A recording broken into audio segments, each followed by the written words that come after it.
Yahowu, kembali bersama saya Nata Alwi Duha pada channel Nias Universe.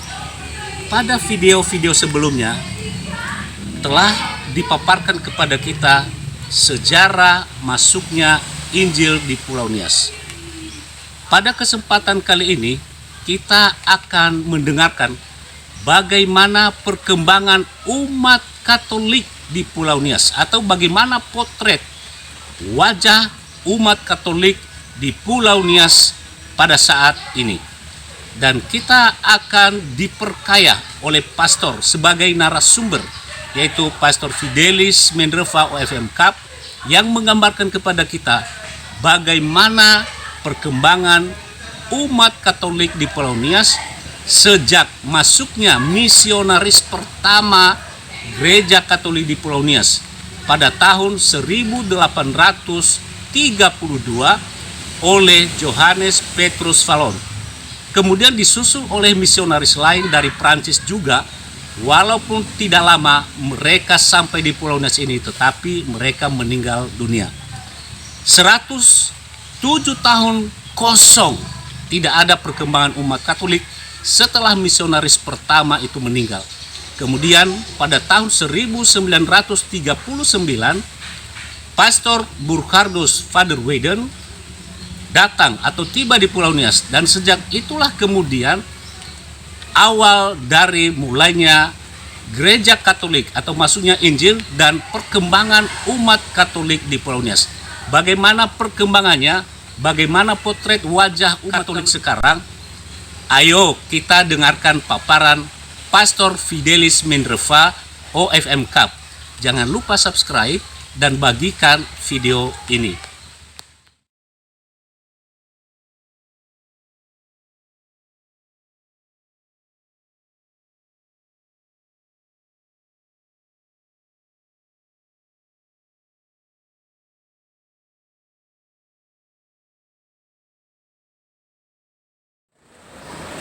Terima kasih kesempatan yang diberikan kepada kami.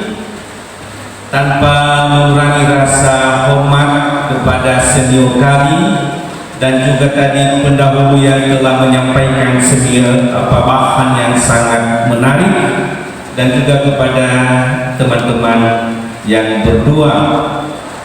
Saya dengan segala hormat mohon izin kepada Pater Yohanes, karena Pater Yohanes ini juga saya bisa jadi imam. Tahun 72 dia datang ke Nias, dan umur saya 45 tahun ketika berkunjung ke rumah kami di Pagorolo Pilipiho.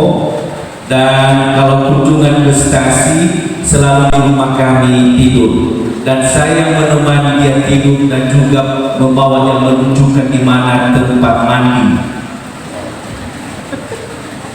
Maka sekali lagi dengan hormat mohon izin Pater. Bertitik tolak dari situ memang harus diapresiasi bagaimana jasa misionaris di Nias ini, khususnya Katolik. Maka ketika tahun 39 masuk mereka di Nias ini, jumlah umat Katolik hanya 40 orang. Jadi 40 orang. Lalu dari data, saya tidak ulas sesudah itu, tapi pada menurut data tahun 2020, data statistik menunjukkan Dekanat Nias, karena keuskupan simbolnya dibagi dua, Dekanat Nias dan Dekanat Tapanuli. Dekanat Nias ini jumlah umat 103.483 jiwa, terdiri dari 17 paroki. Sekarang sudah 18 paroki. Jadi buat kita Labu sudah menjadi paroki dengan jumlah stasi 573. Sedangkan Dekanat Tapanuli jumlah umat 63.824 jiwa, terdiri dari 7 paroki dan 215 kas.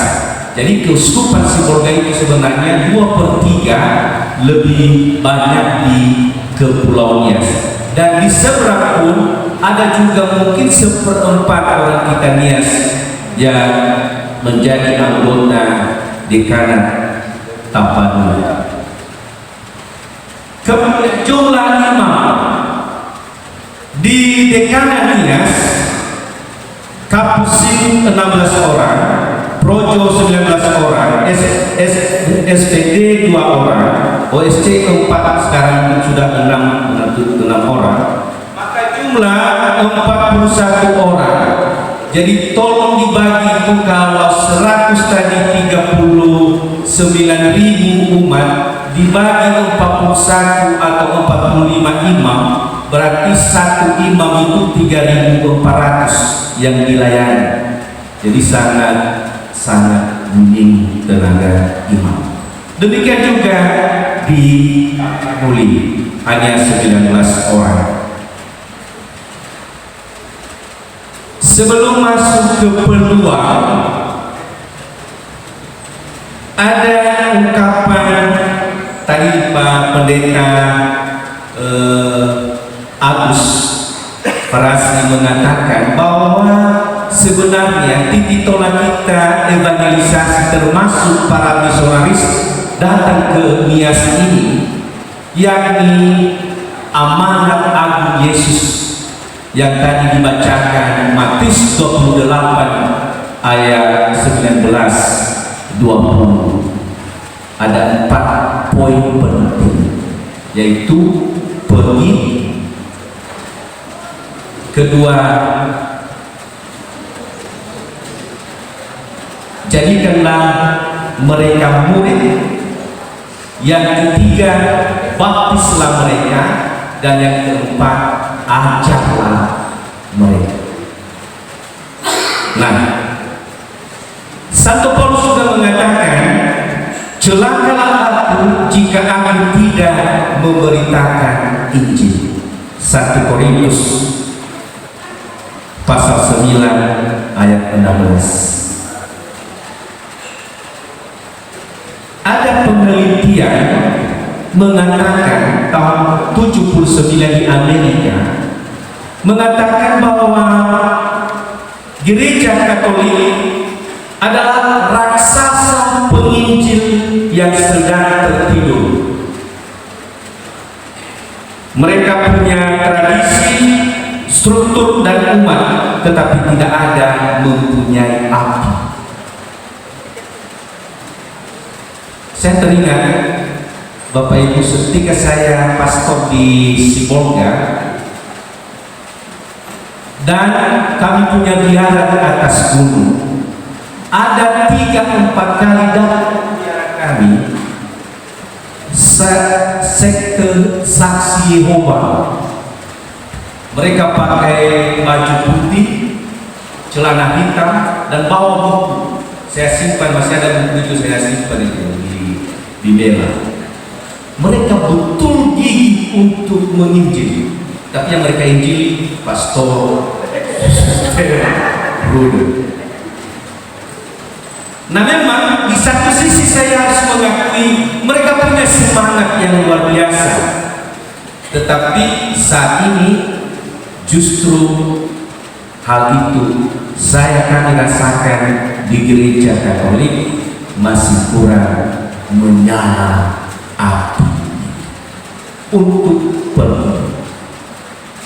Maka memang sangat pesat kalau kita ikuti tadi dari tahun 39 sampai tahun 2020 yang saya cek statistik, memang perkembangannya luar biasa. Tapi kekurangannya ialah belum mendarah daging evangelisasi baik ke dalam maupun keluar. Jadi dikatakan benar itu menjadi penginjil raksasa, tetapi sedang tertidur. Mari nanti mungkin pembicara berikut juga kita cari di mana letaknya, mengapa kurang evangelisasi baik ke dalam maupun keluar. Kemudian saya lanjut. Sebenarnya perlu bagi gereja Katolik pantas berbangga dan berterima kasih kepada misionaris yang telah meletakkan dasar demi perkembangan umat di Pulau Nias, juga kepada para pastor perintis dan tenaga pastoral yang handal. Tadi dikatakan pernah 5 tahun tidak ada pastor, tapi awal sangat gigih sampai bisa berjalan seluruh kegiatan tanpa imam. Pernah 5 tahun waktu internir oleh penjajah. Dengan terbentuknya 4 kabupaten di 1 kota, maka pembangunan fisik terutama infrastruktur umat amat sangat membantu. Sebagian besar stasi bisa dilalui dengan kendaraan roda 2. Saya masih ingat tahun waktu mulai saya diakon tahun 1997.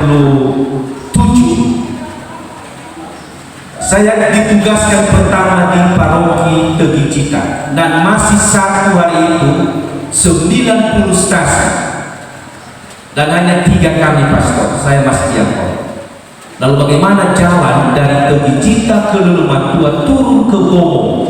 Itu jalan kaki. Pernah saya korne 1 bulan. Jadi baju itu basah kering di badan.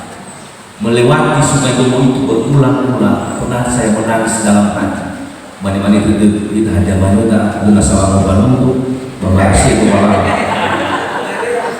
Jangan ketawa Pak. Itu cerita hati dalam pelayanan. Masih baru muda, masih semangat muda saat itu.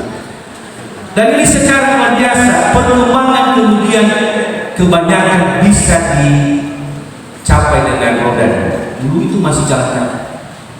Sekeliling itu wilayah Tegicita itu sampai ke Nias Barat sebagian, Leleman-Tua seluruhnya, sampai ke perbatasan juga Terundang. Jadi cukup berat.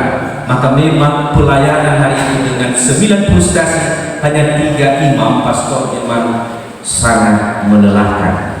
Nah, kita syukur sekarang itulah peluang saat ini transportasi sudah mulai bagus. Kemudian bidang pendidikan dan kesehatan, adanya sekolah-sekolah Katolik di berbagai lokasi, rumah sakit dan klinik. Terutama ada rumah sakit Silamaris, di sini ada klinik Tabita, dan di beberapa tempat ada klinik. Lalu Yayasan Santo Fidelis Teluk Dalam, mulai dari SD sampai SMA. Lalu di Gunung Stoli ini ada SD TK sampai SMA juga. Lalu ada yang luar biasa itu perguruan tinggi STP Dian Bandara. Rata-rata setiap tahun tamatan STP Dian Bandara sekali 50 orang sekurang-kurangnya. Kemudian sejak tahun 2010 sampai 2020 telah diadakan 2 kali sinode. Keuskupan Sibolga merumuskan arah pastoral dengan menghasilkan visi misi keuskupan, yakni mandiri, solider, dan membebaskan. Dan setiap paroki menyusun strategi pastoral setiap tahun, mengevaluasi dan melaporkan ke Muspas dengan berbasis data. Penerapan model pastoral baru yaitu pembentukan KBG, kelompok berbasis gereja, setiap paroki dan setiap stasi. Jadi sekarang kita bentuk di setiap paroki dan itu belum merata. Tidak lagi dibentuk berdasarkan kebersamaan siapa suka yang keluarga ini, tidak, tetapi per wilayah. Kalau wilayah ini 15 kakak, mereka jadi tidak boleh melompat ke sana kemari. Dia tidak pilih yang dia suka. Jadi ada kelompok basis gereja. Kemudian petugas pastoral semakin bertambah dengan adanya STP Dian Bandara Stoli, hampir setiap tahun menambahkan di atas 50 orang. Kemudian bertambahnya kongregasi suster, ada Alma, STI, CB, Ursula, dan STC. selain HMM yang sudah lama di sini dan Clarice Livingston. Kemudian munculnya tokoh-tokoh Katolik yang berkiprah di bidang pendidikan, pemerintahan, dan organisasi kemasyarakatan. Tantangan penyebaran visi misi keuskupan mandiri, solider, dan membebaskan masih jauh dari harapan. Misalnya kemandirian masih sebatas pemenuhan kebutuhan rutin paroki dan stasi. Solider masih kurang kepekaan dan kepedulian terutama bagi mereka yang kurang beruntung. Membebaskan masih terikat dengan adat istiadat yang dalam hal ini membebani, ya, kalau dalam perkawinan yang masih membebani, yang sangat memberatkan seperti jujuran, pesta syukuran, dan juga termasuk kesetaraan gender. Nah, sekarang ini ada lagi budaya baru, syukuran, meninggal syukuran, kemudian pesta sesudah pesta lagi syukuran, macam-macam model baru.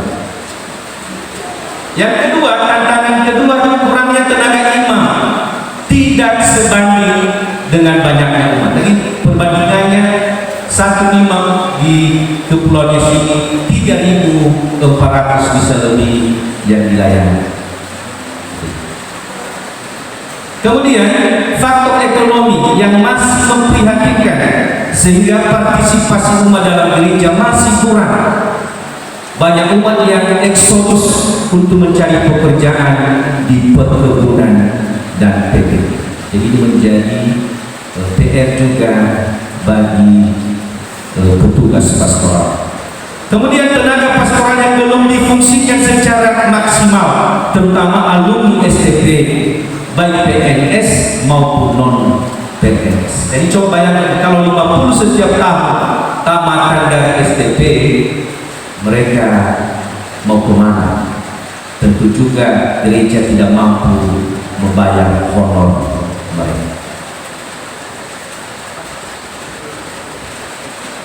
Yang kelima, kurangnya antusiasme umat untuk hadir pada pertemuan-pertemuan seperti ibadah hari Minggu, pertemuan kategorial lingkungan KBG, dan lain-lain. Umumnya yang sering hadir adalah kaum perempuan. Kira-kira gambaran mengenai situasi bangsa ini umat Katolik di Kepulauan Nias. Sekian dan terima kasih.